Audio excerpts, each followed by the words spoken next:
تعليقا على تسريب صورة ثلاثي الزمالك أبو تريكة، دول أولاد بلدكم، ما تفقدوش إنسانيتكم عشان كورة.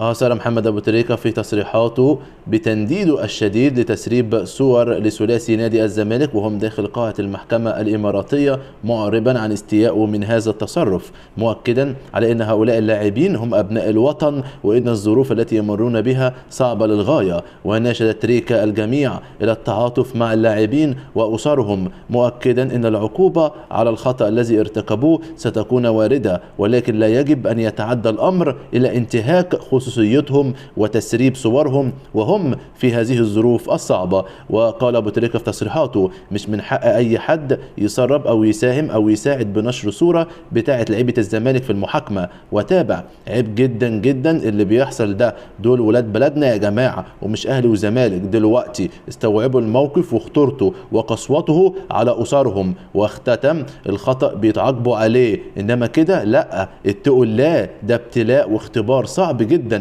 ما تفقدوش إنسانيتكم علشان كورة يا جماعة.